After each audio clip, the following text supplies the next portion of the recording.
وعلى آل إبراهيم إنك حميد مجيد সম্মানিত উপস্থিতি কেমন আছেন আপনারা?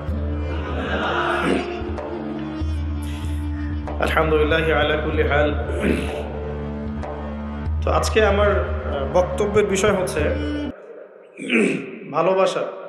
সাধারণত আপনারা আমাকে চেনেন জিওপলিটিক্স নিয়ে কথা বলতে, আখিরুজ্জামান নিয়ে কথা বলতে, সমকালীন ফিতনাগুলো নিয়ে কথা বলতে, ইকোনমি নিয়ে কথা বলতে। খুব কমই শুনেছেন এরকম কোনো টপিক নিয়ে আলাদা কোনো লেকচার দিয়েছি যেটার নাম হচ্ছে ভালোবাসা। দুদিন পরে একটা দিবস আসবে, যে দিবসে এই বিশ্বের কোটি কোটি মানুষ আল্লাহ পাকে সরাসরি অবাধ্য হবে।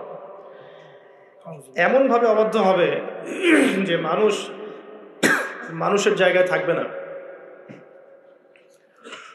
মানুষ তার প্রবৃত্তির পাশবিক দাসত্ব করবে। আমরা সেদিকে আসছি ইনশাআল্লাহ। তবে শুরুটা করতে চাই ভিন্নভাবে।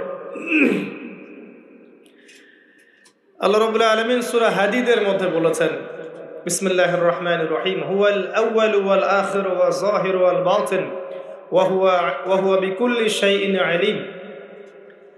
আল্লাহ বলছেন, আল্লাহ পাকই প্রথম, আল্লাহই শেষ, আল্লাহই প্রকাশ্য এবং আল্লাহই গোপন, এবং তিনি প্রত্যেকটা বিষয় সম্পর্কে জ্ঞানী। আল্লাহ প্রথম কথার অর্থ হচ্ছে যখন কোনো কিছুই ছিল না তখন আল্লাহ রাব্বুল আলামিন ছিলেন। যখন কোনো কিছু ছিল না তখন কে ছিল? আল্লাহ সুবহানাহু ওয়া তাআলা ছিলেন। আবার যখন কোনো কিছুই থাকবে না আল্লাহ রাব্বুল আলামিন থাকবেন। কুল্লু মান আলাইহা ফান ওয়া ইয়াবকা ওয়াজহু রাব্বিকা যুল জালালি ওয়াল ইকরাম। আল্লাহ পাক একা ছিলেন। এরপরে আল্লাহ রাব্বুল আলামিন আরশ সৃষ্টি করেছেন এবং তার আরশটা ছিল পানির উপরে, কানা আরশুহু আলাল মা। এরপরে আল্লাহ পাক সৃষ্টি করেছেন কলম, এবং কলমকে বলেছেন উকতুব, কলম তুমি লিখো। আমাদের কলম নয়, আল্লাহর স্পেশাল কলম, কলম তুমি লিখো। কলম কথা বলেছিল, কলম বলেছিল মাযা আকতুব, হে আল্লাহ আমি কি লিখব। আল্লাহ পাক বলেছিলেন কিয়ামত পর্যন্ত যত কিছু হবে সব কিছু লিখে ফেলো। লাউহে মাহফুজের মধ্যে কলম প্রতিটা বিষয় লিখে ফেলেছে। এই পৃথিবীতে, এই মহাবিশ্বে কিয়ামত পর্যন্ত কবে, কোথায়, কোন ঘন্টায়, কোন সেকেন্ডে, কোন মুহূর্তে কি হবে, এর বাইরে কিচ্ছু হবে না ইনশাআল্লাহ তাআলা। তো এখানে আল্লাহ পাক পুরো মহাবিশ্বের তাকদীর লিখেছেন, শুধু মানব জাতির নয়, প্রত্যেকটা বিষয় লেখা হয়েছে। এরপরে আল্লাহ রাব্বুল আলামিন 6 দিনে এই মহাবিশ্ব সৃষ্টি করেছেন। হুয়াল্লাযী খালাকাস সামাওয়াতি ওয়াল আরদা ফি 6 আইয়াম। তিনি সেই আল্লাহ যিনি এই মহাবিশ্বকে সৃষ্টি করেছেন মাত্র 6 দিনে। আর আল্লাহর একদিন আমাদের একদিনের সমান নয়। আল্লাহ পাকের একদিন, শুধু কিয়ামতের দিন, মানুষের 50,000 বছরের সমান। মানুষ দাঁড়িয়ে থাকতে থাকতেই অতিষ্ঠ হয়ে যাবে, বিচার শুরু হচ্ছে না কি জন্য। তো আল্লাহ রাব্বুল আলামিন পুরো মহাবিশ্ব সৃষ্টি করেছেন এবং আসমান সমূহ জমিন একটা বিন্দুর মধ্যে ছিল, যেটা এখনকার সায়েন্স বলে যে বিগ ব্যাং থেকে সৃষ্টি হয়েছে মহাবিশ্ব। আর আল্লাহ পাক কোরআনে বলছেন বিগ ব্যাং থেকে নয়, বরং আল্লাহর হুকুমে সৃষ্টি হয়েছে মহাবিশ্ব। সূরা আম্বিয়া 30 নম্বর আয়াত পড়ে দেখবেন, আল্লাহ বলছেন আওয়ালাম ইয়ারাল্লাযীনা কাফারু আন্নাস সামাওয়াতি ওয়াল আরদা কানাতা রাতকান ফাফাতাকনাহুমা। যারা অবিশ্বাস করছে তারা কি লক্ষ্য করে দেখে না যে আসমান সমূহ এবং জমিন একটা বিন্দুর মধ্যে ছিল, এরপর আমি আল্লাহ সেটাকে পৃথক করে দিলাম। সুবহানাল্লাহ। তো এই শিক্ষা ব্যবস্থা আপনাকে ওই বিগ ব্যাং পর্যন্ত নিয়ে যাবে। এর উপরে কি সেটা চিন্তা করার ক্ষমতা এরা রাখে না। আর তাদের চিন্তা যেখানে শেষ, আল্লাহ পাকের চিন্তা সেখান থেকে শুরু। আল্লাহু আকবার। আল্লাহ পাক বলছেন বিগ ব্যাং এমনি এমনি হয়নি, আমার হুকুমে হয়েছে, আমি এটাকে পৃথক করে দিয়েছি। সুবহানাল্লাহ। আল্লাহ পাক কি জন্য সৃষ্টি করলেন এই মহাবিশ্ব? এটা একটা ভালো প্রশ্ন। নিছক খেলার ছলে সৃষ্টি করেছেন? আল্লাহ পাক কি জন্য সৃষ্টি করতে গেলেন এই মহাবিশ্ব? উত্তর হচ্ছে ভালোবাসা। আল্লাহ পাক তার সৃষ্টিকে ভালোবাসেন। আল্লাহ রাব্বুল আলামিন তার মাখলুকদেরকে ভালোবাসেন এবং তিনি চেয়েছেন যেন আমরাও তাকে ভালোবাসি। আল্লাহ রাব্বুল আলামিন চেয়েছেন যে আমরাও যেন তাকে ভালোবাসি। আল্লাহ রাব্বুল আলামিন এর কাছে 100 ভাগ রহমত বা ভালোবাসা এবং দয়া আছে, যার মধ্যে 1 ভাগ, মাত্র 1 ভাগ তিনি পুরো মহাবিশ্বে ছড়িয়ে দিয়েছেন। সমস্ত সৃষ্টির মধ্যে এই 1 ভাগ ভালোবাসা বিরাজ করছে। এই 1 ভাগের মধ্যে আছে বাবা মায়ের প্রতি ভালোবাসা, স্ত্রী সন্তানের প্রতি ভালোবাসা, আমাদের বাচ্চা কাচ্চাদের প্রতি ভালোবাসা, আত্মীয়তার হক, প্রতিবেশীর হক, দেশকে ভালোবাসা, আবেগ অনুভূতি সব এই 1 ভাগের মধ্যে আছে। সুবহানাল্লাহ। এই পুরো মহাবিশ্বে যত মহব্বত আছে এটা 1%, 1% মাত্র। আর এই 1 ভাগ ভালোবাসার জন্য আমরা কি করছি সেটা আমরাই বুঝতে পারছি। আর বাকি যে 99 ভাগ রহমত, দয়া, ভালোবাসা, এটার কথা আল্লাহ পাক বলেছেন, এটা দিয়ে আল্লাহ পাক কিয়ামতের দিন তার বান্দাদের প্রতি রহম করবেন ইনশাআল্লাহ। তা আশা করা যায় যে ইনশাআল্লাহ আমরা যদি তাওহীদের উপর থাকি, কবিরা গুনাহ না করি, গুনাহ হয়ে গেলেই তওবা করে ফিরে আসি, অন্যের ক্ষতি না করি, সুন্নতে থাকার চেষ্টা করি, হালাল খাই, আশা করা যায় ইনশাআল্লাহ আমরা জান্নাতে যাব ইনশাআল্লাহ। এটা এত কঠিন কিছু হবে না ইনশাআল্লাহ তাআলা। শর্ত হচ্ছে তাওহীদ, আল্লাহ পাকের একত্ববাদ, হালাল রিজিক, তার নবীর সুন্নত এবং দিনটাকে পরিপূর্ণরূপে গ্রহণ করা। আমল করতে পারেন না পারেন, আকীদা বিশ্বাস রাখা, ইসলাম একটা পরিপূর্ণ জীবন ব্যবস্থা, এর মধ্যেই প্রত্যেকটা বিষয়ের সমাধান আছে। হয়তো আপনি আমল করতে পারবেন না, কিন্তু আকীদা আছে। আশা করা যায় ইনশাআল্লাহ আল্লাহ পাক সগীরা গুনাহগুলো আমাদের মাফ করে দেবেন ইনশাআল্লাহ। 99 ভাগ রহমত। কয়েকটা এক্সাম্পল দিচ্ছি আমি। একজন ব্যক্তি ছিলেন বনু ইসরাইলের মধ্যে, সেই ব্যক্তি 99টা খুন করেছিল, 99টা মার্ডার করার পরে সে চিন্তা করেছে তওবা করবে। তার তওবা আছে কি না এটা জিজ্ঞেস করার জন্যে তিনি অনেক মানুষের কাছে ঘুরেছেন। তাকে সবাই নেগেটিভ উত্তর দিয়েছে। এক পর্যায়ে গিয়ে সে একজন আবেদকে জিজ্ঞাসা করেছে, আবেদকে যে বেশি বেশি ইবাদত করে। আবেদ কিন্তু সেই ব্যক্তি নয় যে আলেম, কথা বুঝতে পারছেন?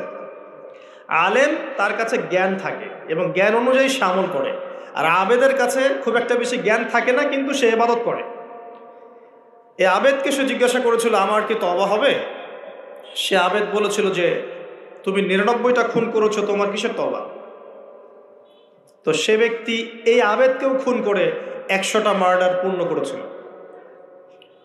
এরপরে তার মধ্যে আবার তওবার চেতনা আসে, তাকে জানানো হয় অমুক জায়গায় একজন আলেম আছেন, তার কাছে গিয়ে প্রশ্ন করো, তিনি উত্তর দিবে।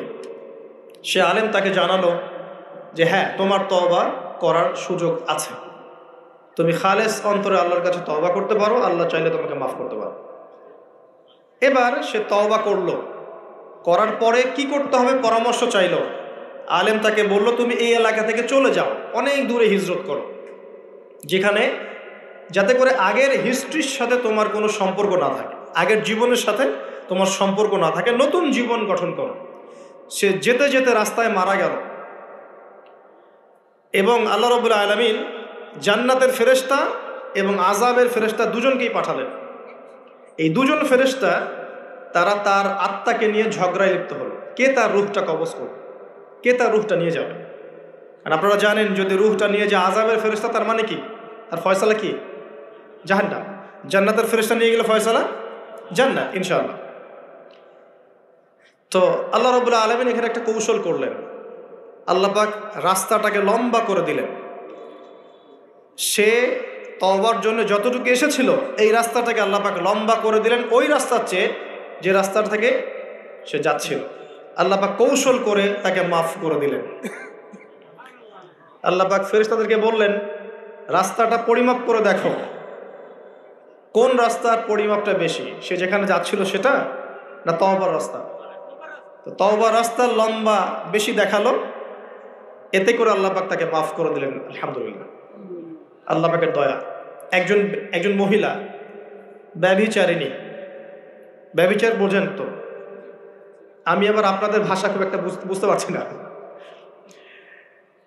তো জিনা, জিনা তো বোঝেন, হারাম সম্পর্ক, কাছে আসার গল্প শুনেছেন? কাছে আসার গল্প কার কাছে? একজন গায়রে মাহরাম পুরুষ একজন গায়রে মাহরাম মেয়ের কাছে যাবে, এই হলো গল্প। জিনা, ব্যভিচার। একজন ব্যভিচারিণী মহিলা একবার এক কুকুরকে পানি পান করিয়েছিল। কুকুরটা অনেক তৃষ্ণার্ত ছিল, সে তার মোজা খুলে কুয়ার ভিতরে নিয়ে সেখান থেকে পানি তুলে কুকুরকে পান করিয়েছে। এই আমলটার কারণে আল্লাহ পাক এই ব্যভিচারী মহিলাকে মাফ করে দিয়েছে। আরেকজন ব্যক্তি, তিনিও বানু ইসরাইলের। বানু ইসরাইল কারা ছিলেন তো? কারা? রোহিঙ্গারা? কারা? বানু ইসরাইল কারা? কার সন্তানদেরকে বানু ইসরাইল বলা হয় বলেন? শুধু ওয়াজ শুনলে হবে না তো, কিছু শিখতে হবে তো। ইব্রাহিম আলাইহিস সালামের দুই ছেলে, কয় ছেলে? একজনের নাম কি? ইসমাইল, আরেকজনের নাম ইসহাক। ইসহাক আলাইহিস সালামের ছেলের নাম হচ্ছে ইয়াকুব আলাইহিস সালাম। কথা বুঝতে পারছেন?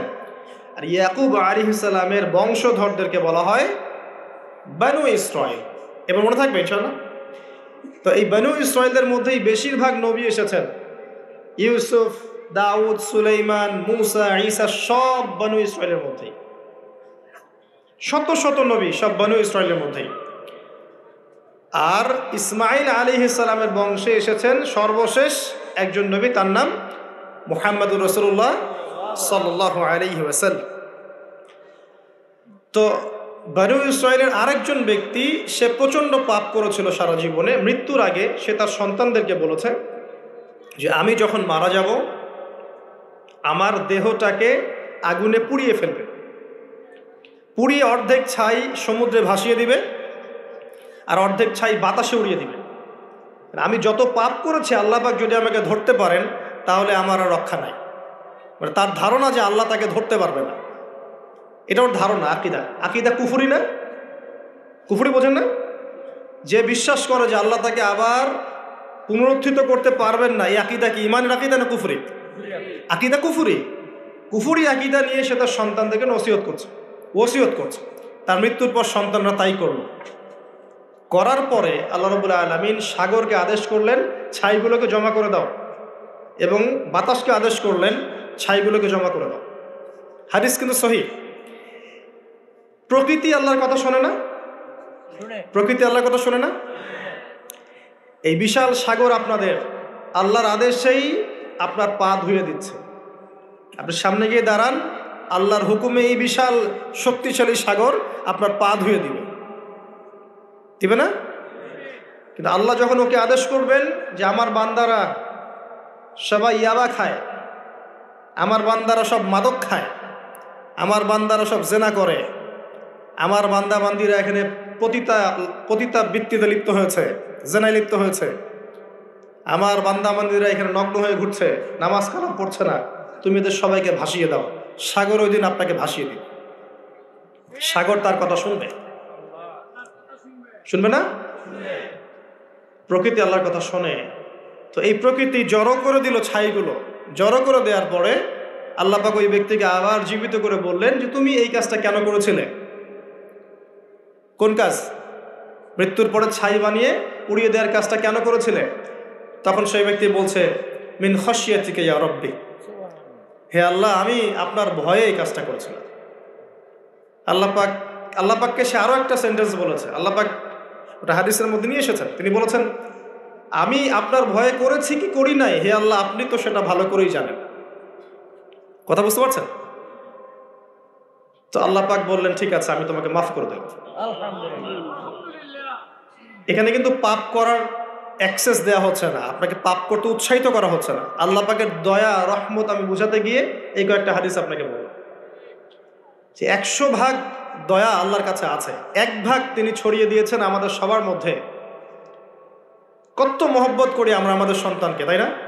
স্ত্রীদেরকে, আমাদের মাদেরকে, আমাদের বাবাদেরকে, আমাদের দেশকে, আমাদের সমাজকে, আত্মীয়দেরকে, প্রতিবেশীদেরকে মহব্বত করি না, ভালোবাসি না?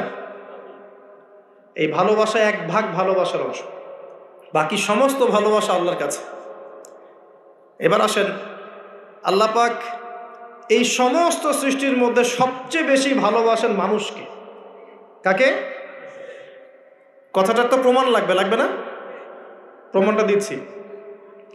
এই মহাবিশ্ব সৃষ্টি করার পর আল্লাহ পাক অনেক মাখলুক সৃষ্টি করেছেন।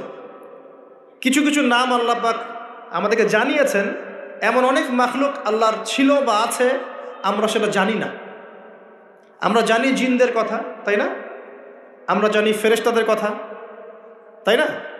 এই মহাবিশ্বে ফেরেশতারা আছে না? আমাদের এই পৃথিবীতে জিন জাতি আছে না? আছে। আর লক্ষ কোটি প্রজাতির মাখলুক তো আছেই। এই সমস্ত মাখলুকের মধ্যে আল্লাহ পাক মানুষকে সবচেয়ে বেশি ভালোবাসেন। কারণ আল্লাহ পাকের সবচেয়ে শ্রেষ্ঠ একটা সৃষ্টি আছে, জান্নাত। কি নাম? জান্নাত। এর চেয়ে বড় কোনো নিয়ামত আছে? এই জান্নাত কাদের জন্যে? মানুষের জন্যে। যাকে আপনি সবচেয়ে বেশি ভালোবাসবেন তার জন্য স্পেশাল একটা গিফট দিতে মন চায় না? চায় না?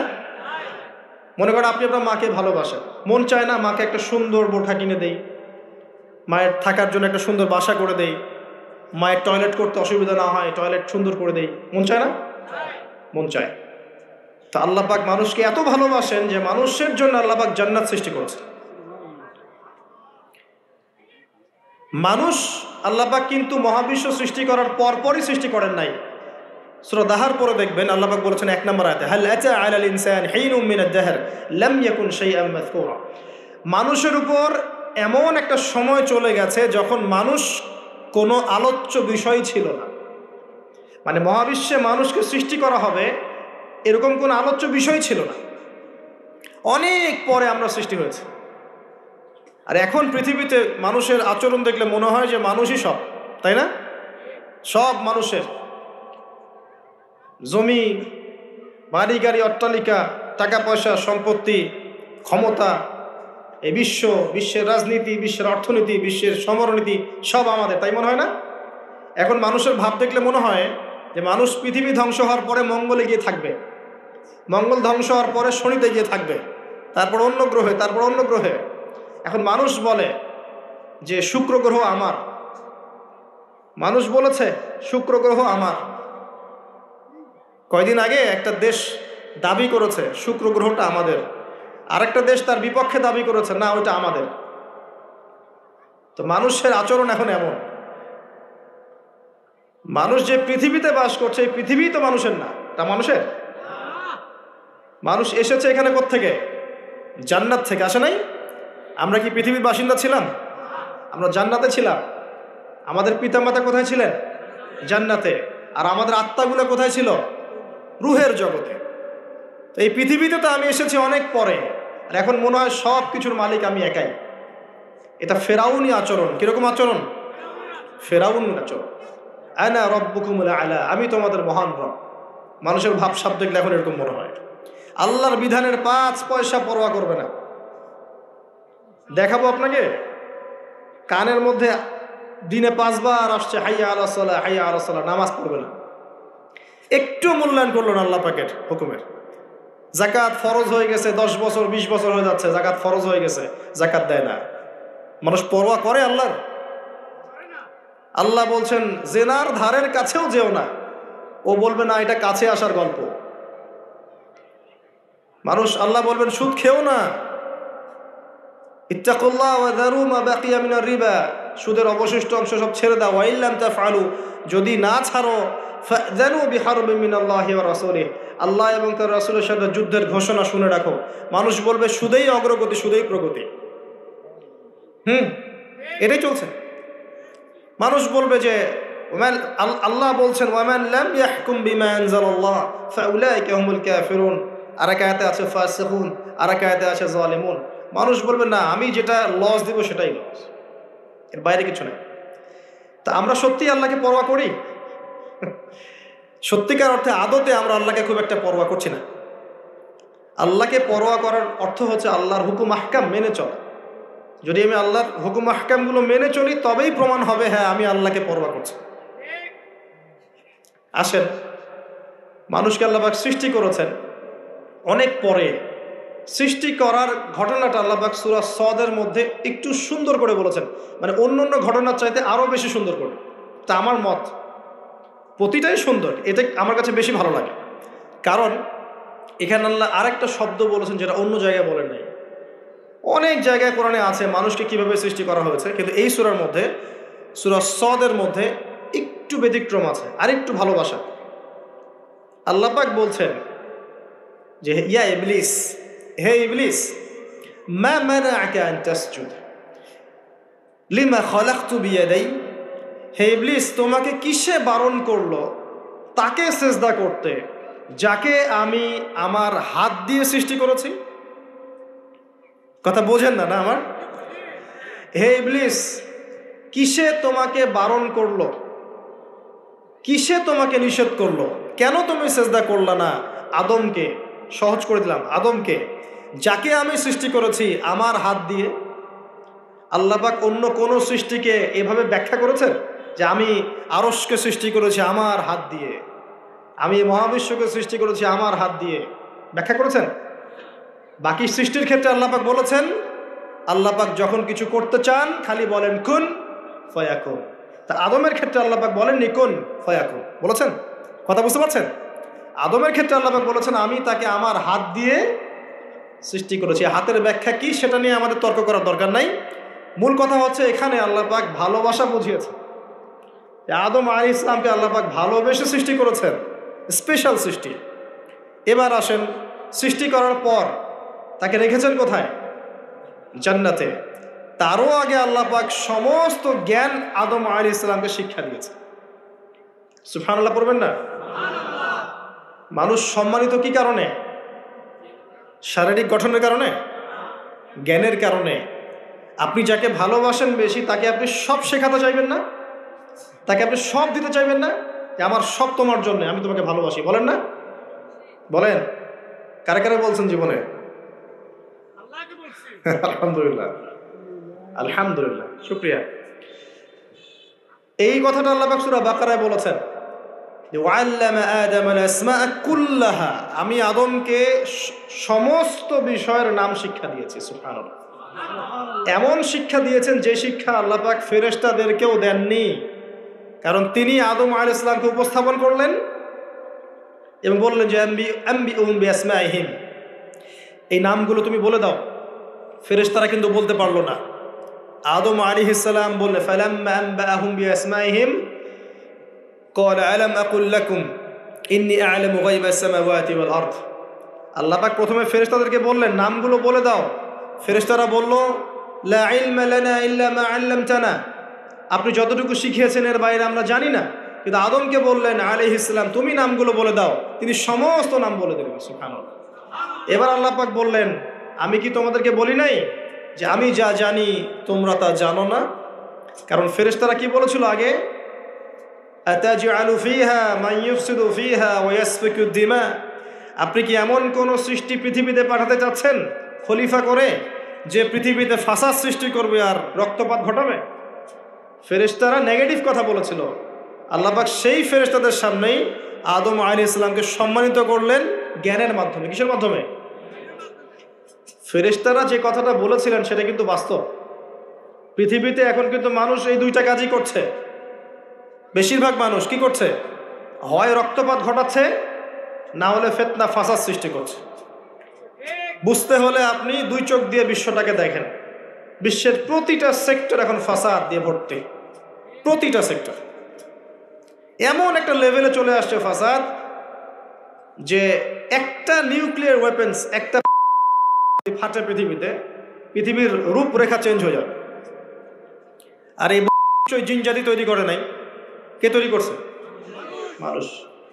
এর মধ্য দিয়ে কি মানবতার কল্যাণ হবে যদি একটাও ফাটে? কখনো 47-এর দিকে ফেটেছিল না দুইটা? কোথায় কোথায়? জাপানে, হিরোশিমায়, আর কোথায়? বোমাগুলোর নাম বলতে পারবেন? হ্যাঁ, মাশাআল্লাহ মাশাআল্লাহ, লিটল বয় আর ফ্যাট ম্যান। এখন পর্যন্ত জাপানের নাগরিক যারা আছেন, এর যে বিষক্রিয়া, এর দ্বারা ইফেক্টেড তারা, এখন বংশ পরম্পরায় এটা চলছে। আর এখন যে পারমাণবিক অস্ত্রগুলো আছে, এগুলোর শক্তি তখনকার চাইতে 1000 গুণ বেশি শক্তিশালী। রাশিয়া সেদিন বলেছে আমাদের কাছে এমন ক্ষেপণাস্ত্র আছে যেটা চাইতেও বেশি গতিতে যেতে পারে। শব্দের হার্স কত আপনারা জানেন? সায়েন্সের ছাত্র আছেন এখানে, দেখবেন। যাই হোক, আমাদের মূল পয়েন্টটা হচ্ছে পৃথিবীতে মানুষ বিভিন্নভাবে ফাসাদ সৃষ্টি করছে এখন, সামরিকভাবে, ইকোনমিক্যালি, পলিটিক্যালি, এডুকেশন সেক্টরে, সংস্কৃতির নামে বিভিন্নভাবে মানুষ ফাসাদ সৃষ্টি করছে। দলিল আল্লাহ কোরআনেই দিয়েছেন, যাহারাল ফাসাদু ফিল বাররি ওয়াল বাহরি বিমা কাসাবাত আইদিন নাস। জলে স্থলে যত বিপর্যয় ছড়িয়ে পড়েছে, এগুলো মানুষের হাতের কামাই। কার হাতের কামাই?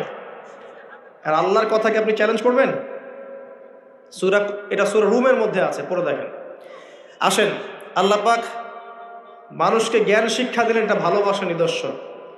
শুধু তাই না, এবার আল্লাহ পাক সমস্ত ফেরেশতাদের সামনে উপস্থাপন করে আল্লাহ পাক বলছেন যে ওয়াইজ কুলনা লিল মালাইকাতি ইসজুদু লি আদম, হে ফেরেশতারা, তোমরা আদমকে এখন সেজদা করো। কি করো? সেজদা করো। আপনি যাকে ভালোবাসবেন, নিঃসন্দেহে আপনি চাইবেন তাকে বড় করতে, তাই না? চাইবেন না? তার মান মর্যাদা বাড়ুক, তাকে আমি বড় করি, সবাই তাকে ভালো বলুক, আপনি চাইবেন? আল্লাহ পাক আদম আলাইহিস সালামকে ভালোবাসলেন। দেখেন, এই ফেরেশতা মণ্ডলীকে বললেন সেজদা করো, ফাসাজাদু, সবাই সেজদা করলো, ইল্লা ইবলিস, ইবলিস সেজদা করলো না। সে কি বলল? খালাকতানি মিন নার ওয়া খালাকতাহু মিন তিন। আল্লাহ, আপনি আমাকে সৃষ্টি করেছেন কি দিয়ে? আগুন দিয়ে। আর আদমকে সৃষ্টি করেছেন কাদা মাটি দিয়ে। আমি কেন তাকে সেজদা করতে যাব? আবা ওয়াস্তাকবারা, সে উদ্ধত আচরণ করলো, অহংকারী হলো। এবং এই একটা কারণেই আল্লাহ পাক তাকে চিরস্থায়ী লানত করলেন, চিরস্থায়ী জাহান্নামী ঘোষণা করলেন।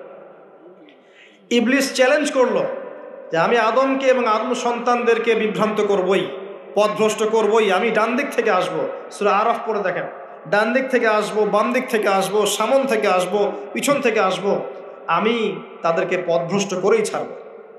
আর আল্লাহ পাকও বলে দিলেন যে যারা তোকে অনুসরণ করবে আদম সন্তানদের মধ্য থেকে, ওদের সবাইকে দিয়ে আমি জাহান্নাম পূর্ণ করবো না। আউযুবিল্লাহ। আরেকটা কথা বলে দেই, এখানে সূরা আরাফের 179 নম্বর আয়াতে এটাও আছে যে ওয়ালাকাদ যারানা লিজাহান্নামা কাসীরাম মিনাল জিন্নি ওয়াল ইনস, প্রচুর জিন আর মানুষকে দিয়ে আমি জাহান্নাম পূর্ণ করব। প্রচুর জিন আর মানুষকে দিয়ে আমি জাহান্নাম পূর্ণ করব। কত জিন আর কত মানুষ আমি জিনের হিসাব জানি না, মানুষেরটা জানি। প্রতি 1000-এ 999 জন জাহান্নামে যাবে, বলেন নাউযুবিল্লাহ। সহিহ বুখারীতে 4 বার হাদিসটা এসেছে, প্রতি 1000-এ 999 জন, মানে ম্যাক্সিমাম। এটা ম্যাথামেটিক্যালি হিসাব করার দরকার নাই, এর মানে হচ্ছে অধিকাংশ মানুষই কি করবে? জাহান্নামে যাবে। এবং এটা আমাদের উম্মতের ক্ষেত্রেও এসেছে। 73টা দল হবে, আছে না? 72 দল কোথায় যাবে? জাহান্নামে। এটা বোঝানো হচ্ছে বেশিরভাগ মানুষই কোথায় যাবে? জাহান্নামে। অপরাধ কি ছিল? অপরাধটা বলা আছে এই আয়াতে। 1 নাম্বার, লাহুম কুলুবুন লা ইয়াফকাহুনা বিহা। অপরাধ ছিল যে আল্লাহ পাক হৃদয় দিয়েছিলেন, উপলব্ধি করে নাই। কলব দিয়েছিলাম, উপলব্ধি করেনি, জাহান্নামে যাওয়ার কারণ। ওয়ালাহুম আযানুন লা ইয়াসমাউনা বিহা। কান দিয়েছিলাম, শোনেনি। ওয়ালাহুম আ'য়ুনুন লা ইউবসিরুনা বিহা। 2 চোখ দিয়েছিলাম, দেখেনি। হৃদয় দিয়েছি, উপলব্ধি করে নাই। 1 নাম্বার কারণ। কান দিয়েছি, শোনে নাই। চোখ দিয়েছি, দেখে নাই। উলাইকা কাল আনআম, এরা হচ্ছে গবাদি পশুর মতো। এটা আল্লাহর কথা, আমার প্রতি রাগ করবেন না। আল্লাহ বলেছেন তারা হচ্ছে গবাদি পশুর মতো। দে আর জাস্ট লাইক ক্যাটলস, বাল হুম আদল, বরং এর চাইতেও এরা নিকৃষ্ট এবং জঘন্য। ওয়া উলাইকা হুমুল গাফিলুন, এরা হচ্ছে গাফেল সম্প্রদায়। আল্লাহর আয়াতগুলো আমাদের কলিজায় আঘাত লাগে না? না এখন আমাদের কলবগুলো অনেক শক্ত হয়ে গেছে, মাশাআল্লাহ। সুম্মা কাসাত কুলুবুহুম, একটা আয়াত আছে না সূরা বাকারার মধ্যে, ফাহিয়া কাল হিজারাতি আও আশাদ্দু কাসওয়া, পাথরের মতো শক্ত হয়ে গেছে, বরং তার চেয়েও বেশি শক্ত হয়ে গেছে। দেখবেন আল্লাহর আয়াতগুলো যখন আপনার কলিজা আঘাত করবে না, শক্ত হয়ে যাবে, বুঝবেন আপনার কলবে দুইটা জিনিসের অভাব আছে। একটা হচ্ছে আপনার কলব নিয়মিত পরকালকে স্মরণ করে না, নিয়মিত আপনার কলব মৌতকে স্মরণ করে না। দুই নাম্বার হচ্ছে আপনার কলবে কোরআনের তেলাওয়াত পৌঁছাচ্ছে না। এই দুটোই কারণ। কারণ নবী সাল্লাল্লাহু আলাইহি ওয়াসাল্লাম বলেছেন, পাপ করলে কলবের মধ্যে কালো দাগ পড়ে। এভাবে পাপ করতে করতে করতে করতে কলবটা কলুষিত হয়ে যায়, দুর্গন্ধ বের হয়, কুৎসিত হয়ে যায়। যদি মানুষ তওবা করে কালিমা মুছে যায়, তওবা না করলে এটা বাড়তে থাকে। নবীজি বলছেন, আমি কি তোমাদেরকে জানিয়ে দিব কোন কাজ তোমার কলবের মরিচা দূর করবে? সাহাবীরা বললেন, অবশ্যই ইয়া রাসূলুল্লাহ। তিনি তখন এই দুইটা কাজ বলেছেন। এক নাম্বার, বেশি থেকে বেশি কোরআন তেলাওয়াত এবং মৌতের স্মরণ তোমার কলবকে পরিষ্কার করে দেবে ইনশাআল্লাহ। এই দুটো কাজ আমরা করতে চাই না। এখনকার সভ্যতায় গিয়ে দেখবেন কবরস্থান সমাজের বাইরে থাকে। একটা সমাজ এর বাইরে দেখবেন কবরস্থান দূরে, আর ঢাকা হলে তো কথাই নাই। দেখবেন বনানীতে কবরস্থান, তার আশপাশে মানুষ ছুটছে আর ছুটছে জীবনে, দুনিয়ার জীবিকার তাগিদে। একবার ফিরে তাকানোরও সময় নাই যে ওটা কি, জায়গাটা কি, কোন জায়গা। তো একটা সময় ছিল নবী সাল্লাল্লাহু আলাইহি ওয়াসাল্লামের যুগ থেকে শুরু করে সাহাবায়ে কেরামের যুগে, কবরস্থান ছিল মসজিদের পাশে। কোথায়? এলাকার মূল যে মসজিদ এর পাশে। মানুষ 5 ওয়াক্ত নামাজে যেত, কবর দেখতো, পরকালকে স্মরণ করতো, জিয়ারত করতো, চলে আসতো। এখন দেখবেন মাসে একদিনও কেউ কবরস্থানে যায় না। তো মৌতের কথা স্মরণ হবে কিভাবে? আচ্ছা আসেন মূল জায়গায় আসে। এই দুইটা কাজ আপনার কলবের মরিচা দূর করবে। আমি এখানে ওই কারণগুলো বললাম সূরা আরাফের 179 নম্বর আয়াত থেকে, কোন কোন কারণে বেশিরভাগ মানুষ জাহান্নামে যাবে। মুনাফিকের কারণ। আল্লাহ পাক আদম আলাইহিস সালামকে সৃষ্টি করার পরে যখন এভাবে ফেরেশতাদের সামনে উত্থাপন করলেন, ফেরেশতারা সিজদা করলো, ইবলিস করলো না। ইবলিস চ্যালেঞ্জ করলো। আল্লাহ পাক ঘোষণা করলেন, যারা ইবলিসের পদাঙ্ক অনুসরণ করবে তাদেরকে দিয়ে আল্লাহ পাক জাহান্নাম পূর্ণ করবেন। বলেন নাউযুবিল্লাহ। আর ইবলিস সম্পর্কে আল্লাহ পাক আমাদেরকে সতর্ক করলেন এভাবে। আল্লাহ পাক বললেন, ইয়া আইয়ুহাল্লাযীনা আমানু, হে মুমিনগণ, লা তাত্তাবিউ খুতুওয়াতিশ শাইতান, তোমরা শয়তানের পদাঙ্ক অনুসরণ করো না। ইন্নাহু লাকুম আদুউম মুবিন, নিশ্চয়ই সে তোমাদের স্পষ্ট শত্রু। আল্লাহ পাক জানিয়ে দিলেন। জানিয়ে দেওয়ার পরে আদম এবং হাওয়া আলাইহিস সালাম তাদেরকে রাখলেন জান্নাতে। কোথায়? যাকে আপনি ভালোবাসবেন তাকে সবচেয়ে শ্রেষ্ঠ গিফট দিতে যাবেন, প্রমাণ। জান্নাতে থাকলেন। একটা পরীক্ষার কারণ আছে। পরীক্ষার কারণ হচ্ছে আমি চাচ্ছি সে আরো বড় পুরস্কার পাক। এটাই পরীক্ষার কারণ। দুনিয়ার জীবনে আমরা এসেছি কি জন্য? পরীক্ষা দিতে। আল্লাহ পাক চেয়েছেন পরীক্ষায় পাশ করে আমরা যেন আরো বড় পুরস্কার পাই।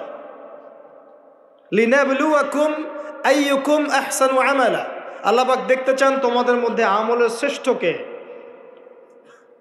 একটা পরীক্ষা আল্লাহ পাক নিলেন, ওয়ালা তাকরাবা হাযিহিশ শাজারা, তোমরা দুজন এই গাছের কাছে যাবে না। ও একটা কথা মিস করে গেছে, এই দুজনের আরেকজন কে? হাওয়া আলাইহিস সালাম। কোত্থেকে আসলেন তিনি? আদম আলাইহিস সালামের একাকিত্ব বোধ হচ্ছিল জান্নাতে। সঙ্গিনী সবচেয়ে ইম্পর্টেন্ট জিনিস আপনাদের পৃথিবী, তাই না? একজন উত্তম জীবন সঙ্গিনী খুব গুরুত্বপূর্ণ জিনিস পৃথিবীতে।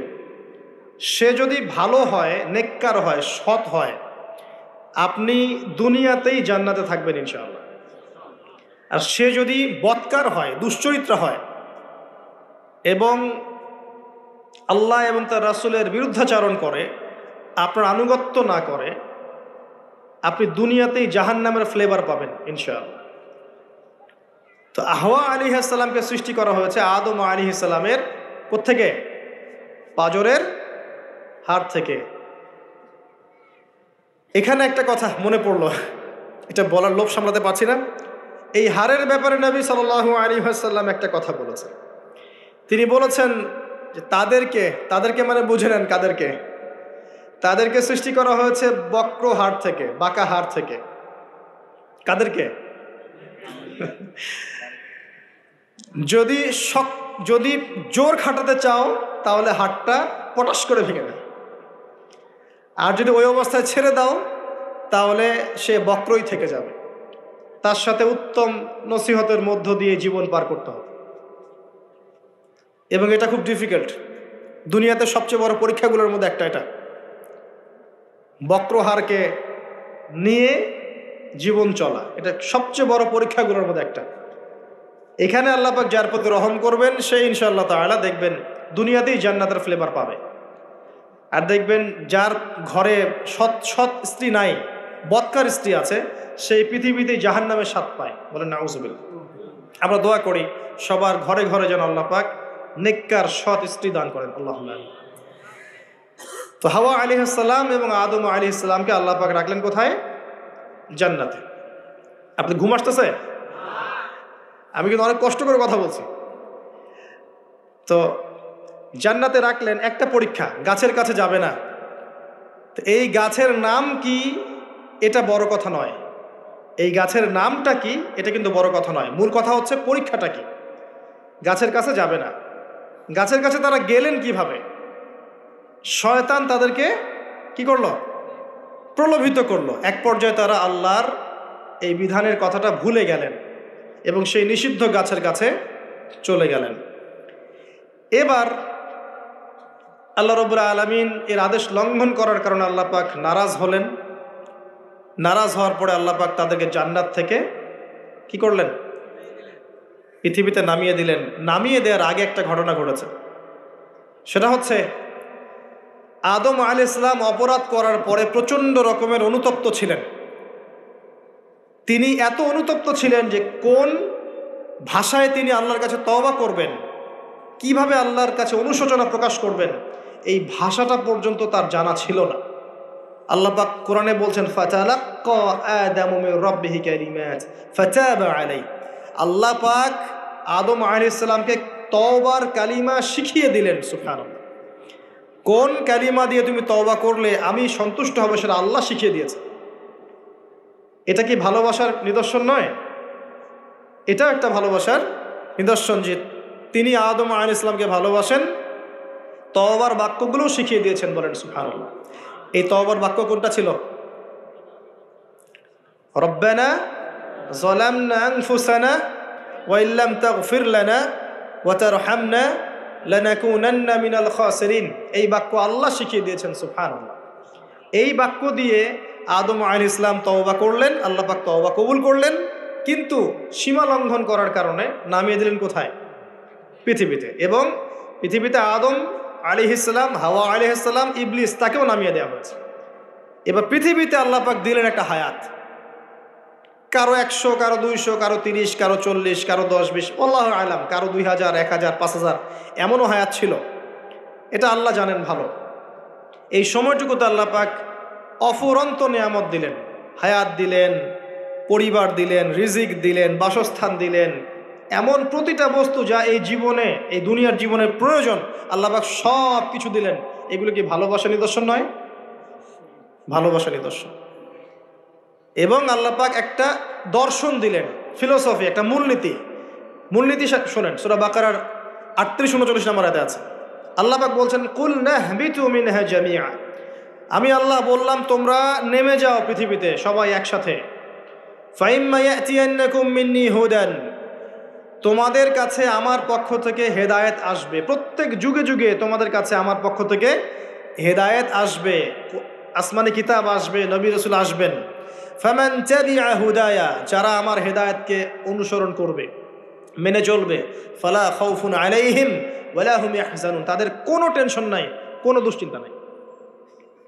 যেই জান্নাত থেকে এসেছেন সেখানে ফিরে যাবেন ইনশাআল্লাহ তাআলা। শর্ত কি? আল্লাহর হেদায়েত মেনে চলতে হবে।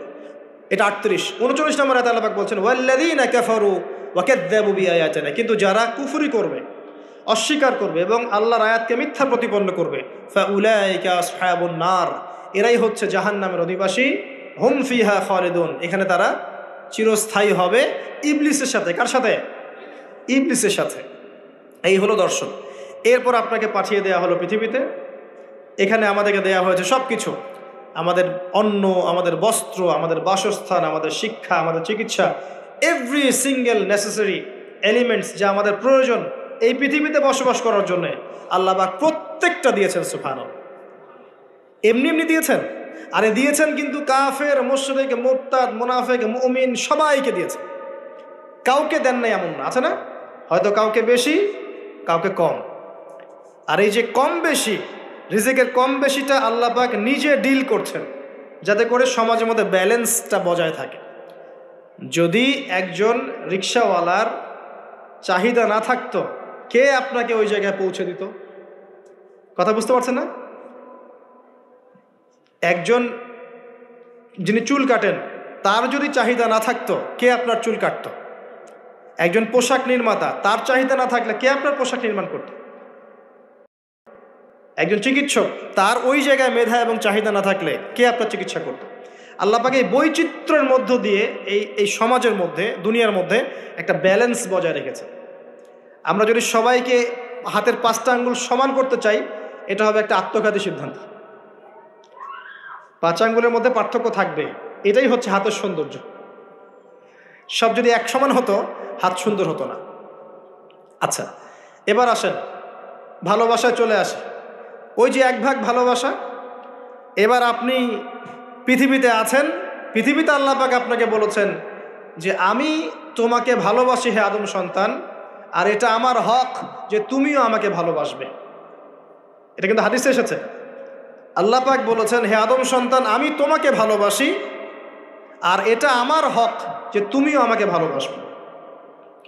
এই পৃথিবীতে আমাদের ভালোবাসার কেন্দ্র কে হবেন? সমস্ত কিছু ভালোবাসার ঊর্ধ্বে কার স্থান হবে?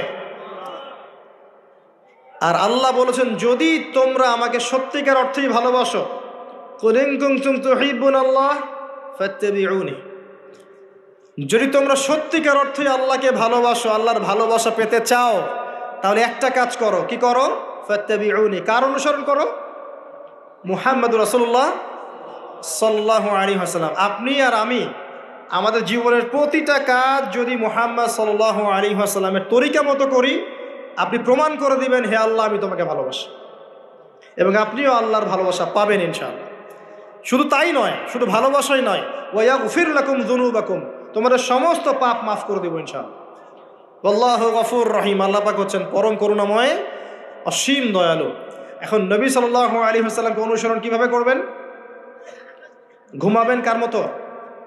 রাসূলের মতো। উঠবেন কার মতো করে? অজু করবেন কার মতো?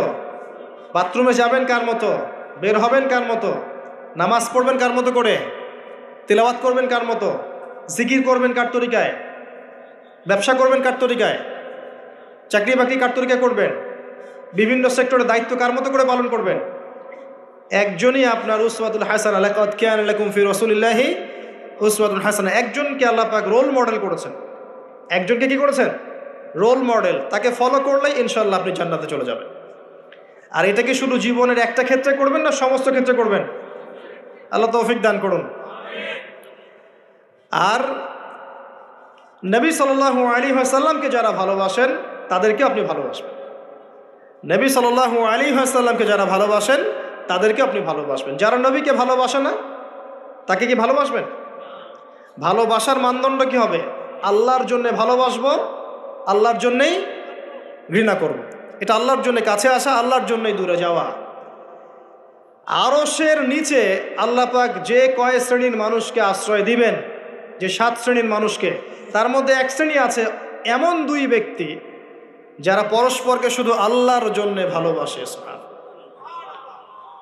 কেউ যদি কাউকে আল্লাহর জন্য ভালোবাসে, তার উচিত তাকে জানিয়ে দেয়া যে হে অমুক ভাই, আমি আপনাকে আল্লাহর জন্য ভালোবাসি।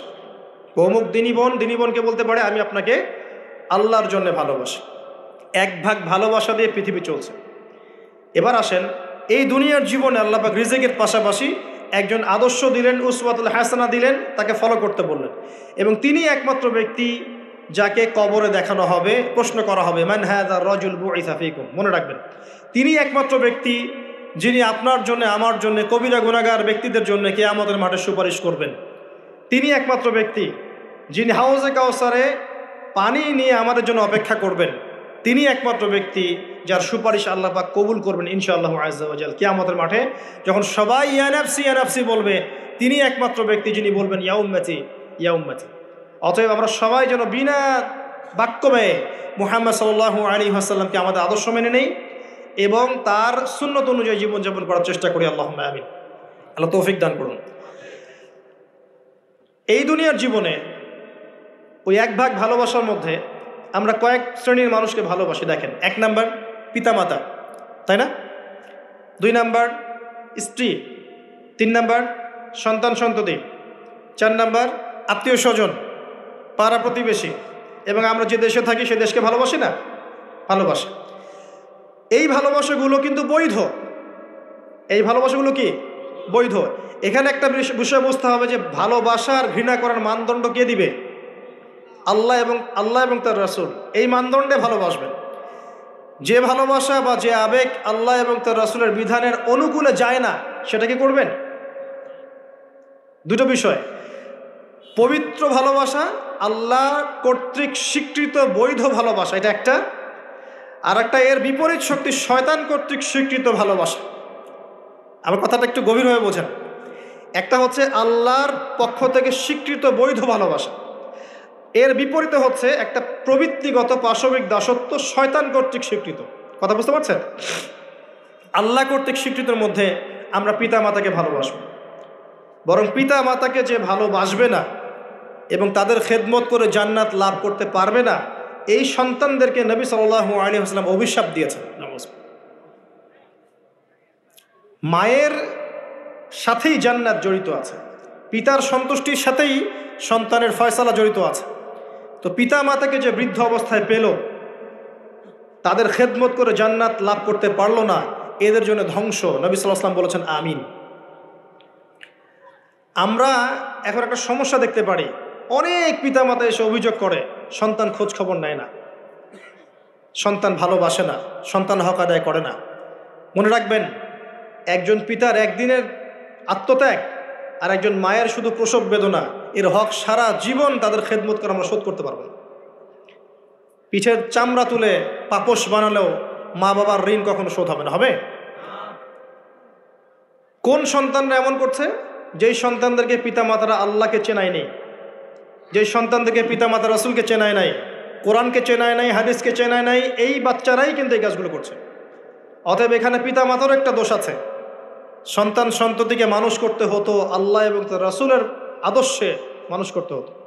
যখন আমরা এই আদর্শে মানুষ না করে পশ্চিম আদর্শে মানুষ করেছি, আপনার সন্তান তো আপনার খোঁজ নিবে না, স্বাভাবিক। এখানে উভয় পক্ষেই সমস্যা আছে। আমরা রিকোয়েস্ট করবো পিতামাতাদেরকে সন্তান সন্ততিদেরকে মানুষ করেন নবী সাল্লাল্লাহু আলাইহি ওয়াসাল্লামের সুন্নাহ মোতাবেক। এবং আমাদের যে জেনারেশন আমরা আছি, যারা যুবক আছি, আমাদের উচিত হবে এটা মনে রাখা যে আমরাও একদিন পিতামাতা হব।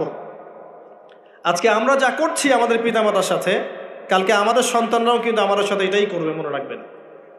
অতএব পিতামাতার হক আদায় করুন, আল্লাহ এবং তার রাসূলের পরেই আপনার পিতামাতার হক। ওয়া ক্বাদা রাব্বুকা আল্লা তা'বুদা ইল্লা ইয়্যাহু ওয়া বিল ওয়ালিদাইনি ইহসানা ইম্মা ইয়াবলুগান্না ইনদাকা আল-কিবরা আহাদুহুমা আও কিলাহুমা ফালা তাকুল লাহুমা উফফিন ওয়া লা তানহারহুমা ওয়া কুল লাহুমা কাওলান কারীমা ওয়াহফিজ লাহুমা জানাহা আয-যুল্লি মিনার রাহমা ওয়া কুর রাব্বিরহামহুমা কামা রাব্বায়ানি সগীরা। এই দোয়াটা আমরা সবাই বেশি বেশি করব। আল্লাহ পাক তৌফিক দান করুন। এই ভালোবাসা বৈধ নয় কি? এটা বৈধ ভালোবাসা নয়?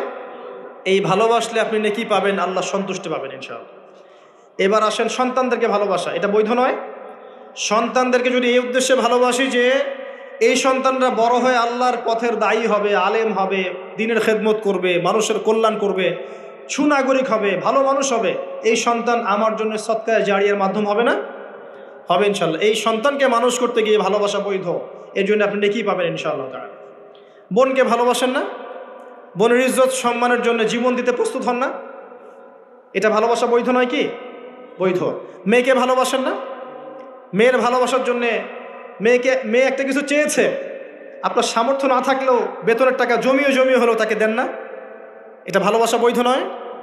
নবী সাল্লাল্লাহু আলাইহি ওয়াসাল্লাম তার মেয়ে ফাতিমা রাদিয়াল্লাহু আনহাকে ভালোবাসতেন না? কলিজার টুকরা ছিলেন না? তিনি তার স্ত্রীদেরকে ভালোবাসতেন না? স্ত্রীর সাথে স্ত্রীর কোলে মাথা রেখে কোরআন তেলাওয়াত করতেন যখন স্ত্রী হায়েজ অবস্থায় আছে।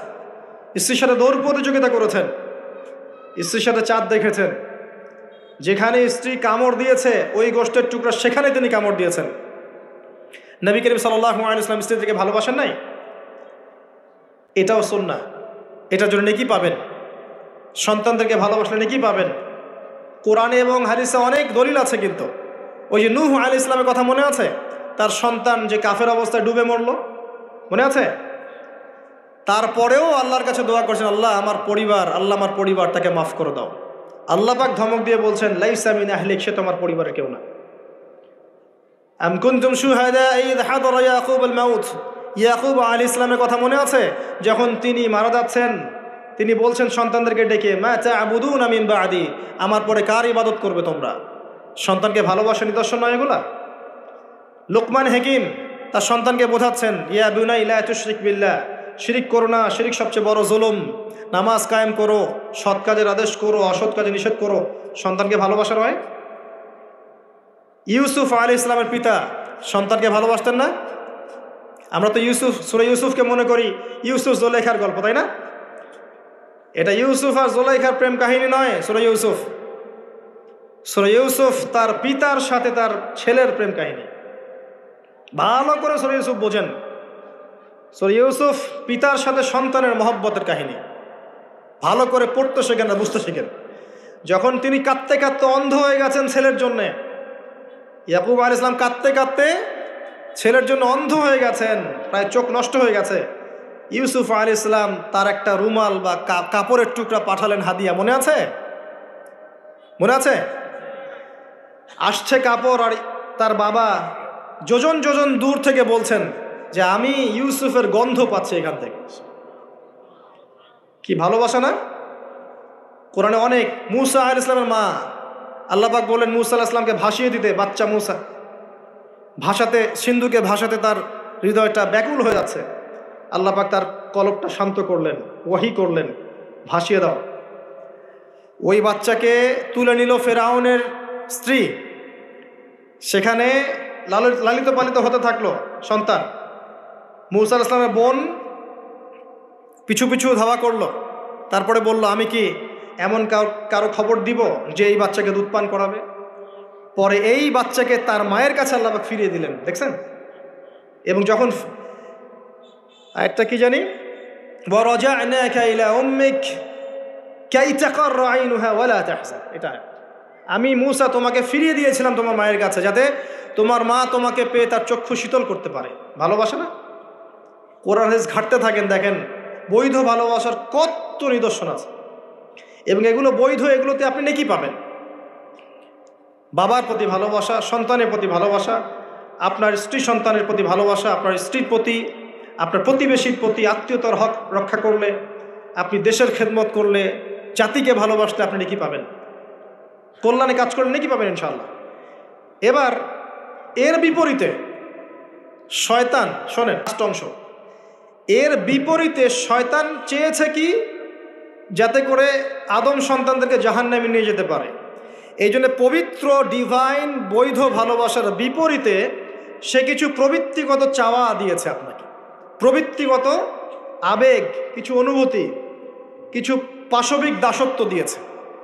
যদি আপনি এই অবৈধ পথে পা বাড়ান, তাহলে এই ভালোবাসাগুলোর বিনিময়ে কোনো নেকি তো হবেই না, বরং আপনার জাহান্নামের ফয়সালা হয়ে যাবে।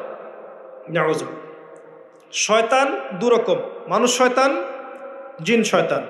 এর পাশাপাশি আছে শেষ জামানার সবচেয়ে বড় ফিতনা এবং তার অনুসারীরা। সবকিছু মিলে তারা আপনার সামনে কয়েকটা টোপ দিয়ে দিয়েছে। এক নাম্বার, আপনাকে দিয়েছে দুনিয়ার প্রতি ভালোবাসা। এক নাম্বার, দুনিয়ার প্রতি ভালোবাসা। যে দুনিয়াকে ভালোবাসবে সে হালাক হয়ে যাবে। যার কলবের মধ্যে দুনিয়ার প্রতি আসক্তি আর ভালোবাসা আছে, সে কখনো 100% মন দিয়ে আল্লাহর ইবাদত করতে পারবে না। এক নাম্বার, বেঁচে থাকতে হবে কি থেকে? দুনিয়ার প্রতি আসক্তি, ভালোবাসা থেকে। এটা 1 নাম্বার। 2 নাম্বার, অর্থ সম্পদ এগুলোর প্রতি ভালোবাসা, মোহ। আলহাকুমুত তাকাসুর হাত্তা যুরতুমুল মাকাবির কাল্লা সাউফা তা'লামুন সুম্মা কাল্লা সাউফা তা'লামুন। সূরাটা তো আমার চেয়ে আপনারা ভালো জানেন। শেষে কি আছে? সুম্মা লা তুসআলুন্না ইয়াওমাইযিন আনিন নাঈম। যে টাকা পয়সার প্রতি ভালোবাসা শয়তান ঢুকিয়েছে। আরও ঢুকিয়েছে শয়তান মাদকের প্রতি ভালোবাসা, মাদকের প্রতি আসক্তি, ভালো লাগে মাদক খেতে, একটা ভালোবাসা কাজ করে। ঢুকিয়েছে মিউজিকের প্রতি ভালোবাসা, হারাম মিউজিকের প্রতি ভালোবাসা, ভালো লাগে, মন নাকি শান্ত হয়। আর সবচেয়ে ডেঞ্জারাস যেটা ঢুকিয়েছে সেটা হচ্ছে এমন মেয়ের প্রতি আসক্তি, এমন নারীর প্রতি আসক্তি যে আসক্তিটা আল্লাহ পাক হালাল করেন নাই, অর্থাৎ গায়রে মাহরাম মেয়ের প্রতি আসক্তি। এটা 1 নাম্বার। কারণ আল্লাহ পাক সূরা আলে ইমরানে বলেছেন যুয়্যিনা লিন-নাস হুব্বুশ শাহাওয়াতি মিনান নিসা। যে কয়টা বিষয়ের প্রতি মানুষের আসক্তি থাকে তার প্রথমটা হচ্ছে নিসা বা মহিলা, পরে অন্য অন্য টাকা পয়সা, ধন দৌলত, সোনা চাঁদি এগুলো পরে। আর এটাকে শয়তান সবচেয়ে বড় অস্ত্র হিসাবে ইউজ করেছে। মনে করে দেখেন, যত বড় বড় সম্প্রদায় ছিল এদের প্রধান প্রধান ফিতনাগুলো ছিল নারী কেন্দ্রিক। এমনকি নবীজি বলেছেন বনু ইসরাইলের মধ্যে প্রথম ফিতনা হয়েছে কি কেন্দ্রিক? নারী কেন্দ্রিক। আর আমি আমার উম্মতের মধ্যে নারীর চেয়ে বড় কোনো ভয়ঙ্কর ফিতনা ছেড়ে যাচ্ছি না। শয়তান এই কয়েকটা ফিতনা, আপনার দুনিয়ার আসক্তি, টাকা পয়সা, ভোগবিলাস, বাড়ি গাড়ি, ব্যাংক ব্যালেন্স, স্ট্যাটাস, ক্ষমতার ভালোবাসা, আপনার মাদকের ভালোবাসা, গান বাজনার প্রতি ভালোবাসা, অশ্লীলতা, বেহায়াপনা, জেনা আর হারাম রিলেশনশিপ, এগুলোর প্রতি শয়তান আসক্তি সৃষ্টি করেছে। এটা হচ্ছে ভালোবাসা নয়, এটা হচ্ছে পাশবিক প্রবৃত্তিগত একটা দাসত্ব। আমার কথা কি বোঝা যায়? ল্যাঙ্গুয়েজ একটু ডিফিকাল্ট মনে হয়। এটা কিন্তু বৈধ ভালোবাসা নয়, যে ভালোবাসলে আপনি নেকি পাচ্ছেন। দুনিয়ার প্রতি আসক্তি থাকলে নেকি পাবেন, পিতা মাতাকে ভালোবাসলে নেকি পাবেন। টাকা পয়সা, ব্যাংক ব্যালেন্স, বাড়ি গাড়ির প্রতি আসক্তি, মোহ থাকলে নেকি পাবেন, ফিতনায় পড়ে যাবেন। কিন্তু আপনি সন্তানকে ভালোবাসলে নেকি পাবেন। একটা হারাম মেয়েকে ভালোবাসলে নেকি পাবেন, আপনি স্ত্রীকে ভালোবাসলে নেকি পাবেন। স্ত্রীর মুখে ভাত তুলে দিলে নেকি পাবেন, স্ত্রীর মুখে খাবার তুলে দিলে নেকি পাবেন, তার দিকে তাকালে আপনি নেকি পাবেন, তাকে আদর করলে নেকি পাবেন, তার সাথে অন্তরঙ্গ সময় কাটালে আপনি নেকি পাবেন। আপনি মাদক, এই যে গান বাজনা, পর্নোগ্রাফি, মানে ক্ষমতার দাপট, এই বিষয়গুলোকে ভালোবাসলে নাকি পাবেন, নাকি মায়ের সেবা করলে নাকি পাবেন? বৈধ ভালোবাসা, অবৈধ আসক্তি। এখন এই অবৈধ আসক্তিগুলোর মধ্যে একটা হচ্ছে হারাম মেয়েদের প্রতি ভালোবাসা, যেটা এখন এই মুসলিম সমাজের মহামারী বলা যায়। অন্য পয়েন্টসগুলো আজকে আমি বলার সময় পাচ্ছি না, এগুলো নিয়ে অনেকদিন বলেওছি, ইনশাল্লাহ আগামীতে বলবো। দুনিয়া, মাদক, অন্যান্য বিষয়গুলো পরে টাচ করবো ইনশাল্লাহ। আজকে যে বিষয়টা নিয়ে কথা বলার বেশি দরকার, যেহেতু আগামীতে একটা সময় আসছে যখন এই বিষয়টাকে নিয়ে মানুষ বেশি পাপে লিপ্ত হবে, এই জন্য বলছি। এটা হচ্ছে হারাম ভালোবাসা, আল্লাহ পাক বৈধ করেননি। এমনকি কথা বলার সময় আল্লাহ পাক বলেছেন একজন গায়রে মাহরাম মেয়ে যেন পর্দার আড়াল থেকে কথা বলে, কিছু চাইতে হলে যেন পর্দার আড়াল থেকে চায় এবং গলার ভয়েসটা যেন কর্কশ হয়। আল্লাহর লিমিটেশনগুলো দেখেন আর বাস্তবতা দেখেন। আল্লাহ পাকের লিমিটেশন হচ্ছে এরকম যে একজন মেয়ে যে আমার স্ত্রী নয়, তার সাথে আপনি ফোনে কথা বলতে পারবেন না, প্রেমালাপ করতে পারবেন না, আপনি তার দিকে কামনার দৃষ্টিতে তাকাতে পারবেন না, আপনি তাকে স্পর্শ করতে পারবেন না, তার সাথে নির্জনে কোথাও সময় কাটাতে পারবেন না। আল্লাহর বাইন্ডিংসগুলো দেখেন। একজন নারীর সাথে ফোনে কথা বললেই কিন্তু সেক্সুয়াল সম্পর্ক হয় না, হয়। একজন গায়রে মাহরাম মেয়ের সাথে যদি আপনি বসে কফি খান তাহলে কিন্তু যৌন সম্পর্ক স্থাপিত হয়নি, এখন হয়। তারপরেও আল্লাহ রাব্বুল আলামিন বলছেন ওয়ালা তাকরাবু জিনা, এটার নাম আল্লাহ দিয়েছেন জিনা, আর বলছেন করো না এমনটা নয়, বরং ধার কাছেও যেও না।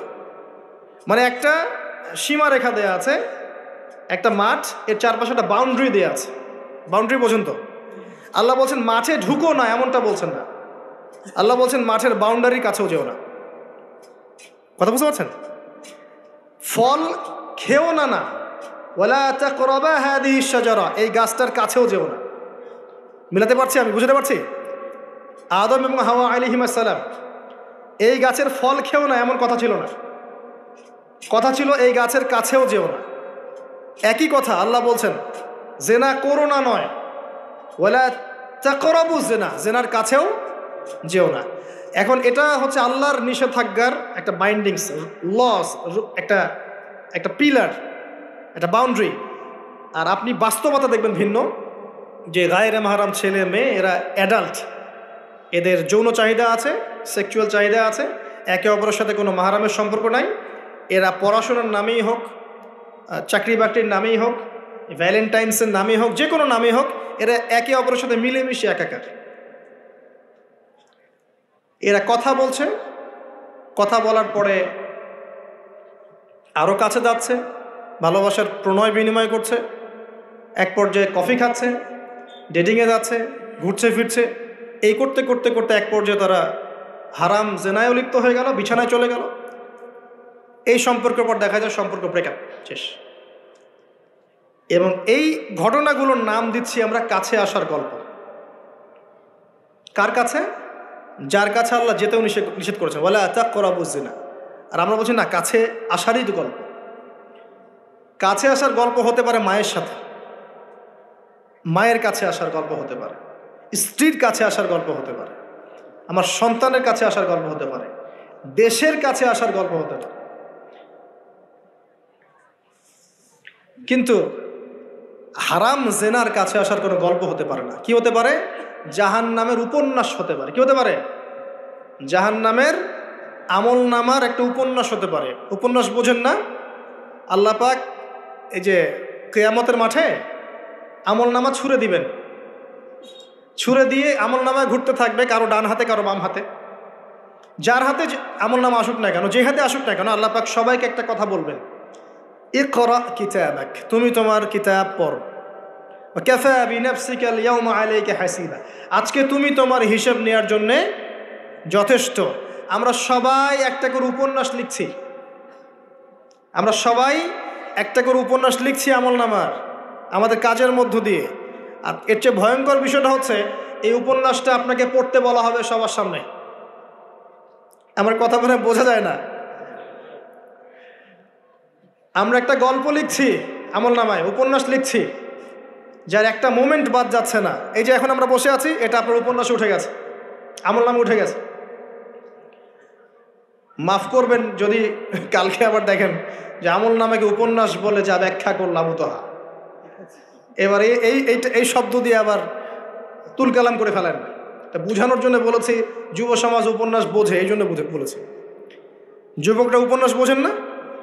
আপনারা বিভিন্ন উপন্যাস পড়েছেন, যারা জেনারেল লাইনে পড়েছেন অনেক উপন্যাস পড়েছেন, এই জন্য বললাম বোঝানোর জন্যে।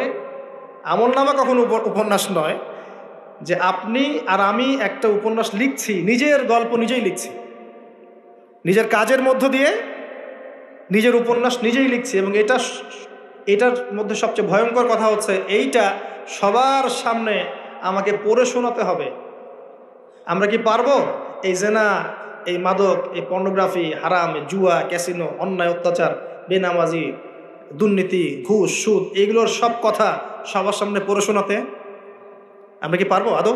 আমরা কি প্রস্তুত? পড়তে কিন্তু হবেই ভাই, সবাইকে পড়তে হবে। আলেম, জালেম, কাফের, মুশরিক, মুনাফিক সবাইকে পড়তে হবে। ইকরা কিতাবাক, এক বচনে এসেছে, মানে এক একজন মানুষকে আল্লাহ পাক বলছেন যে তুমি তোমার বই পড়ো, তোমার কিতাব পড়ে শোনাও। কাফা বিনাফসিকা আল-ইয়াওমা আলাইকা হাসিবা, আজকে তুমি তোমার হিসাব নেওয়ার জন্য যথেষ্ট। আল্লাহ পাক আমাদেরকে কথার গভীরতা বোঝার তৌফিক দান করুন। এই হারাম জিনিসগুলোর মধ্যে সবচেয়ে ডেঞ্জারাস এই ফ্রি মিক্সিং। ফ্রি মিক্সিং কি জিনিস? একজন বেগানা মেয়ে একজন বেগানা ছেলের সাথে মিক্স ঘুরবে। এখন আপনি কথাগুলো মনে হচ্ছে রূপকথার মতো মনে হবে, কারণ বাস্তবতার সাথে কোনো মিল নাই। বাস্তবতায় আপনি গিয়ে দেখবেন যে স্কুলে পড়ছে মাশাআল্লাহ গায়রে মাহরাম ছেলে মেয়ে, এবং নাম দিচ্ছে না friends, just only friends, friends only, বন্ধু, ক্লাসমেট। কিন্তু এর বয়স মাশাআল্লাহ 16, এর বয়সও 20, বা এর বয়সও 15, এর বয়স 18। উভয়ের যৌন চাহিদা হয়েছে বালেগ এবং বালেগা। এই বয়সে আসার আরও 5-6 বছর আগে সে বালেগা হয়ে গেছে, এবং তারা কিন্তু আলাদা আলাদা সেকশনে পড়ছে না। এমন যদি হতো মেয়েদের আলাদা স্কুল, মেয়ে টিচার, মেয়েরা পড়ছে, কোনো সমস্যা নেই, টোটালি বৈধ এবং সুন্দর, ভালো সিস্টেম। ছেলেদের আলাদা স্কুল কলেজ, ছেলেরা আলাদা পড়ছে, আলাদা, কোনো সমস্যা নেই। সমস্যা কোথায়? যখন এক ছাদের নিচে আমি সবাইকে বসিয়ে দিয়েছি এবং এরা একে অপরের সাথে মিক্স করছে, যেখানে আল্লাহ বলছেন কাছেও যেও না, এরা কথা বলছে, নোট টেক চেঞ্জ করছে, একে অপরের সাথে গ্রুপ স্টাডি করছে, কফি খাচ্ছে, দেখা সাক্ষাৎ করছে, ডেটিং করছে, একে অপরের সাথে যৌন মিলনও করছে, একে অপরের সাথে বসে পর্ন দেখছে, যৌন মিলন করছে, সেক্সুয়াল সম্পর্ক স্থাপন করেছে, এবং মানুষ বুঝাচ্ছে এদেরকে এই সম্পর্কটা বৈধ, ভালো সম্পর্কটা পবিত্র, পরে বিয়ে করে নিলেই হয়ে গেল। সুবহানাল্লাহ। এই হচ্ছে এটা বাস্তবতা। বাস্তবতার সাথে ওয়ালা তাকরাবু জিনা আয়াতের কোনো মিল আছে? বাস্তবতা এক জায়গায়, কোরআন এক জায়গায়, এরপরে দাবি করছে আমরা মুসলিম, স্টিল আমরা দাবি করছি আমরা মুসলিম। এবং এই ফ্রি মিক্সিংয়ের ফলে শত শত যুবক যুবতীর ইজ্জত চলে গেছে। শত শত না, সংখ্যাটা সহস্র লক্ষ হবে, আরও বেশি হতে পারে, আল্লাহু আ'লাম। এগুলো তো প্রকাশ্য, গোপনে যে কত কি হচ্ছে আপনি তো জানেন না। যে সন্তান, যে মেয়েটাকে আপনি ছোট মনে করছেন, অলরেডি যে সে কতগুলো ছেলেকে এভাবে ছেলে বদল করতে করতে করতে করতে করতে করতে এই জায়গায় আসছে আপনি জানেনই না। আর যে ছেলেটাকে আপনি ছোট্ট মনে করছেন, এ যে কতগুলো গার্লফ্রেন্ড চেঞ্জ করতে করতে এই জায়গায় আসছে আপনি জানেন না। এবং এগুলোকে সে মনে করছে পবিত্র সম্পর্ক, কোনো সমস্যা নাই। কোনো কোনো ক্ষেত্রে দেখা যায় হিন্দু মুসলিম তারাও প্রেম করছে, বন্ধু বান্ধব, এবং তার কনসেপ্টটা হচ্ছে এমন যে সমস্যা নাই, পরে বিয়ে করে নিব, এটা চলছে। এবং এদেরকে আমরা উস্কে দিব এভাবে যে 14 ফেব্রুয়ারিতে তোমরা অবাধে মেলামেশা করতে পারো, কোনো সমস্যা নেই, বরং এটা হচ্ছে তোমাদের মত প্রকাশের স্বাধীনতা। এবং আমরা এটাও বুঝাবো ওদেরকে যে যারা এগুলোর বিরুদ্ধে বলবে তারা মৌলবাদী, তারা সমাজের উন্নতি, অগ্রগতি, প্রগতি চাচ্ছে না, তারা চাচ্ছে না তোমরা এগিয়ে যাও, বরং তারা তোমাদেরকে পিছিয়ে দিতে যাচ্ছে। কোথায় এগিয়ে নিচ্ছি আমরা এদেরকে? আমি জানি কোথায় নিচ্ছেন, এক্স্যাক্টলি বলতে পারবো কোথায় নিচ্ছেন। ইলাল নার, জাহান্নামের দিকে, জাহান্নামের দিকে এগিয়ে নিচ্ছেন, আর কোনো দিকে না। আসেন, এই মিক্সিংটা এখানে শেষ হলো না। এরপরে যখন সে কলেজ লাইফে গেল, সেখানেও দেখবেন সেম দৃশ্য, একই অবস্থা। দেখা যায় কলেজে মাঝে মাঝে আন্দোলন হয় না? আন্দোলনে দেখবেন যে ছেলে মেয়ে একসাথে, ছেলের কাঁধে, মেয়ের কোলের মধ্যে ছেলে মাথা দিয়ে স্লোগান দিচ্ছে, মনে হচ্ছে যেন স্ত্রী। সুবহানাল্লাহ। হ্যাঁ, দেখবেন বিভিন্ন আন্দোলনের সময় দেখবেন কলেজ বিশ্ববিদ্যালয়গুলোতে, আমরা তো পড়েছি, আমরা তো বলতে পারবো, আন্দোলন হচ্ছে, বান্ধবী বসে আছে, বান্ধবীর কোলে মাথা দিয়ে বন্ধু, মনে হচ্ছে যেন স্ত্রী না পাবলিক প্রপার্টি, আল্লাহ ভালো জানে। তা পাবলিক প্রপার্টি যে কেউ ভোগ করতে পারে। এটা কলেজে শেষ থাকলো না, ইভেন স্কুল কলেজের মধ্যে দেখবেন যে আপনি টিচার একজন পড়াচ্ছেন, পুরুষ টিচার, এর চারপাশে মেয়েরা গোল করে বসে আছে ব্যাচ, পুরুষ টিচার মেয়েদের ব্যাচ পড়াচ্ছেন, মেয়েরা সবাই তার গায়ের মাহরাম। দর্শনটা এখানে এরকম না, এরা তো আমার মেয়ের মতো, এরা তো আমার মেয়ের মতো, জাস্ট এইভাবে, তুমি তো আমার মেয়ের বয়স। আর কথা বুঝতে পারছেন? তুমি তো আমার মামনির মতো। আর ওই মেয়েকে বোঝানো হচ্ছে টিচার তোমার বাবার মতো।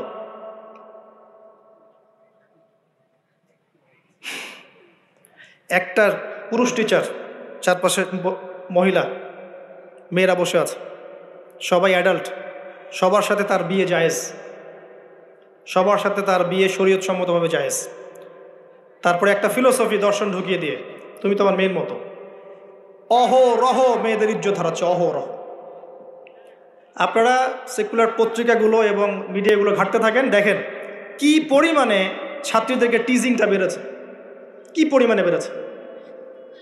এমন অনেক ছাত্রী আছে, আমি বিভিন্ন রাষ্ট্রের নিউজ দেখি, যে টিচাররা, একটা স্কুলের টিচাররা মিলে প্রাইমারি স্কুল থেকে শুরু করে হাই স্কুল পর্যন্ত অসংখ্য ছাত্রীকে রেপ করেছে, ভিডিও ধারণ করেছে। এখানে মহিলা টিচাররাও ইনভলভ ছিলেন, এমনও নিউজ এসেছে। এবং অ্যাসিড দিয়ে মুখ ঝলসে দেওয়ার ভয় দেখিয়ে কাজ করা হয়েছে দীর্ঘদিন ধরে। ভয়ে মেয়েরা কিছু বলতে পারে নাই। আবার সেদিন একটা রেপিস্টের ক্রাইম দেখলাম, র্যাব ধরেছে। র্যাবের অফিসার যিনি ব্রিফ করছেন তিনিও অবাক, যে আমরা অবাক হয়ে গেছি এর ঘটনা দেখে। সে রেপিস্ট কিন্তু মুসলিম না, ভাগ্যিস সে অন্য ধর্মের না। যদি মুসলিম হতো তাহলে এটা নিয়ে আবার প্রচারণা শুরু হয়ে যেত। আমি তার ধর্মের নাম বলবো না, আমি জানি তার ধর্ম এটা শিক্ষা দেয় না। যেভাবে ইসলাম এটা শিক্ষা দেয় না, অন্য ধর্ম এটা শিক্ষা দেয়। সে কি করেছে, রেপ করার পরে মেয়ে যেন গর্ভবতী না হয় সে সেভাবে তার শারীরিক একটা মানে মেডিকেল ট্রিটমেন্ট করিয়েছে। আমি জানি না, আসলে আমি এইসব বিষয়ে খুব একটা ভালো জানি না। এমন এমন এমন কিছু পদ্ধতি এখন নাকি বের হয়েছে যে যৌন সম্পর্ক স্থাপন করলেও কনসেপ্ট করবে না, ছেলে তার মধ্যে সেটা করিয়েছে, যাতে সে গণহারে রেপ করতে পারে একটার পর একটা, কেউ প্রেগনেন্ট না হয়। র্যাবের অফিসার ব্রিফ করছেন, দেখেন ভিডিও, ফ্রি মিক্সিং। যেখানে যাবেন, কলেজে আপনি যাবেন, আবার দেখবেন কখনো কখনো যে ছেলেদের ব্যাচ পড়াচ্ছে মহিলা টিচার, ছেলেদের ব্যাচ মহিলা টিচার। তুমি তো আমার ছেলের মতো, আর তাকে শেখানো হচ্ছে যে সে তো তার মায়ের মতো। আবার আমাদের ঢাকা শহর অত্যাধুনিক যে প্রতিষ্ঠানগুলো আছে সেখানে গিয়ে দেখবেন যে ফর্মাল ড্রেসে মিস ক্লাস নিচ্ছে, formal dress, shirt pant tie. আবার বিভিন্ন জায়গায় গিয়ে দেখবেন মহিলারা এভাবে শার্ট প্যান্ট গেঞ্জি জিন্স পরে ঘুরে বেড়াচ্ছে, শপিং মলসে, এয়ারপোর্টে, ওইখানে এইখানে সব জায়গায় চারপাশে। এটা তো ফ্রি মিক্সিংয়ের সাথে আরেকটা পাপ হলো কি, নবী সাল্লাল্লাহু আলাইহি ওয়াসাল্লাম বলেছিলেন যে শেষ জামানে এক শ্রেণীর মেয়ে বের হবে যারা কাপড় পরেও নগ্ন থাকবে। এরা সেই ক্যাটাগরির যাদের ব্যাপারে আল্লাহ রাসূল বলেছেন তারা জান্নাতে যাবেও না, জান্নাতের গন্ধ পাবে না। শুধু ফ্রি মিক্সিংটাই সমস্যা না, এবং এটা শুধু স্কুল এবং কলেজে সীমাবদ্ধ নেই, চাকরির ক্ষেত্রেও দেখবেন সেই অফিসের বসের হাতে অনেক মেয়ে নির্যাতিত হয়েছে।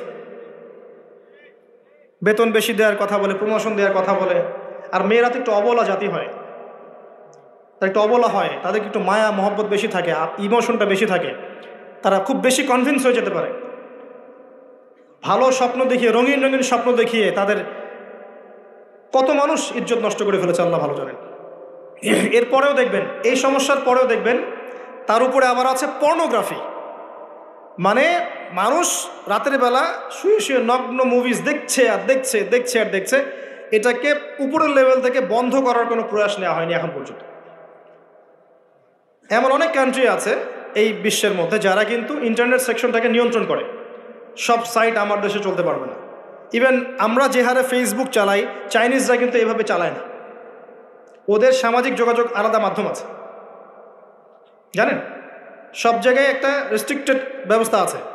পর্নোগ্রাফি যেগুলো দিয়ে ব্লু ফিল্মস দেখানো হয় সারা দেশের মানুষকে, একটা জাতির মানুষকে, এটা তো অ্যাটলিস্ট বন্ধ করা যেত। আর এটা বন্ধ করাটা তো নিঃসন্দেহে কোনো মৌলবাদী কাজ নয়, সন্ত্রাসী কাজ নয়, জঙ্গিবাদী কাজ নয়, তাই কি? এটা যখন আপনি দেখছেন সারাদিন ধরে, সারা রাত ধরে, এই ছেলেপেলেরা ম্যাক্সিমামই আসক্ত এগুলোতে। ইভেন এখন মেয়েরাও এগুলো দেখে। আপনি সেকুলার মিডিয়াগুলো রিপোর্টগুলো দেখেন, তারাই বলছে এগুলো। স্কুলে গিয়ে মেয়েদের ইন্টারভিউ নিচ্ছে, তোমরা কি এটা দেখো? মেয়েরা বলছে যে হ্যাঁ আমরাও দেখি, আমরাও কথাবার্তা বলি যে নতুন একটা আইটেম আসছে, এটা দেখ, এভাবে তারা কথা বলছে বসে ক্লাসের মধ্যে। তো যখন ছেলে মেয়েরা এগুলো অবাধে দেখবে, যুবক যুবতী কিশোর কিশোরীরা, এরপরে আবার ফ্রি মিক্সিং, তার উপরে আবার বেহায়াপনা, নগ্নতা, পোশাক আশাকের পর্দার বালাই নাই, তখন আপনি চিন্তা করেন সমাজটা কি হইতে পারে। আবার এগুলোকে আমরা দিবসের মধ্য দিয়ে উৎসাহিত করছি কাছে আসার গল্প, আসো আরো জানা করো। কোথায় ইসলাম আর কোথায় কোরআন আর কোথায় সেই পর্দার, কোথায় কি? আর ওই যে দেখেন একটা মেয়ে মুস্কান, ও তার নিকাব খুলবে না, 200-300 কুকুরের সামনে বলছে আল্লাহু আকবার। তো জান্নাত আসলে কাদের জন্য? এই অবস্থায় যদি আমরা কেউ খাস পর্দা করছি, এখন যারা আবার খাস পর্দা করছি তাদেরকে আবার বাঁকা চোখে তাকানো হচ্ছে। আবার কাউন্টার, এমনি তো চলছে এগুলো, আর উপর আবার কাউন্টার। মানে একটা জায়গা বাকি রাখছে না শয়তান আপনাকে ফিতনায় ফেলার জন্য। এই অবস্থায় কেউ যদি পর্দা করতে যায়, ওকে আবার বাঁকা চোখে তাকানো হচ্ছে, এ তো ভালো সুবিধার মনে হচ্ছে না, তোমার বোরখার নিচে কি বোমটম আছে নাকি? সাইকোলজিক্যাল আক্রমণ। বোরখা পরে যাচ্ছে স্কুল কলেজে, টিচাররা কেমন করছে, তার সাথে কেমন যেন আচরণ করছে, এটা কেন পড়ছো, মুখটা খোলো, নাহলে পরীক্ষা দিতে দেবো না। এগুলো চলছে। এরপরেও আরও আছে বিভিন্ন beauty contest, media, movies, cinema, এইসবের মধ্য দিয়ে ঘরে ঘরে ঢুকিয়ে দিয়েছি যে এই ফ্রি মিক্সিং, বেহায়াপনা, নগ্নতা, এটাই প্রগতি, এটাই উন্নতি, এটা অগ্রগতি। ইভেন আমাদের ছোট ছোট বাচ্চারা এগুলো দেখে দেখেই বড় হচ্ছে এখন। জানি না ওরা আবার কোন জেনারেশন হয়ে গড়ে ওঠে, আল্লাহ ভালো জানে। এর উপরে এসেছে সেলফি এবং ছবি ভিডিওর একটা বুদ্ধি প্রতিবন্ধী জেনারেশন। একটু হলেই সেলফিস, ফেসবুকে আপলোড, আবার টিকটক, আবার ইউটিউবিং, আবার নিজে নিজেই হাসে, নিজে নিজে ছবি তোলে। আর অনলাইনটা অ্যাভেলেবল হয়ে গিয়ে সবার হাতে হাতে স্মার্টফোন যখন গিয়েছে, তখন এগুলো আপলোডিংটা খুব বেশি হচ্ছে। আপলোডিং, আগে ঘটনা ঘটতো সবাই জানতে পারতো না, এখন ঘটলে সারা দুনিয়ার মানুষ এক মুহূর্তে জেনে ফেলবে। তখন একটা খারাপ ভিডিও সবার হাতে হাতে ঘরে ঘরে। এবার এই হারাম ভালোবাসা, এটা ভালোবাসা বলার অপরাধ হবে, এই হারাম প্রবৃত্তির এই নগ্ন দাসত্ব, এই দাসত্বটাকে ভালোবাসার নাম দিয়ে আল্লাহর নাজিলকৃত পবিত্র ভালোবাসাকে চ্যালেঞ্জ করা হয়েছে। এবং বিভিন্ন মানুষ, সমাজের বিভিন্ন শ্রেণীর মানুষকে এই হারামের দিকে ধাবিত করা হয়েছে, যাতে সবাই জান্নাতের কাছে না বরং জাহান্নামের কাছে আসতে পারে। এই হলো অবস্থা। এখন এই অবস্থায় আল্লাহ রাব্বুল আলামিন মুমিনদের জন্য সলিউশন দিয়েছেন সূরা নূরের মধ্যে। কুল লিল মুমিনিনা ইয়াগুদ্দুনা মিন আবসারিহিম ওয়া ইয়াহফাযু ফুরুজাহুম, এটা পড়ে আছে আপনার কোরআনে। মুমিন পুরুষদেরকে আপনি বলুন, হে নবী, তারা যেন চক্ষু নিচু রাখে এবং তাদের লজ্জাস্থানের হেফাজত করে। মুমিন নারীদেরকে আপনি বলুন যেন তারা তাদের লজ্জাস্থানের হেফাজত করে, চোখ নিচে রাখে, এবং তারা এই মানুষদের ছাড়া অন্য কারোর সামনে যেন না যায়, এবং জিনাত, হিজাব তারা যেন অবলম্বন করে। এটা আল্লাহর আদেশ। Only Quran or only hadith and only Islam can solve this problem. কোরআন, সুন্নাহ এবং ইসলাম ছাড়া কেউ এই সমস্যা সলভ করতে পারবে না।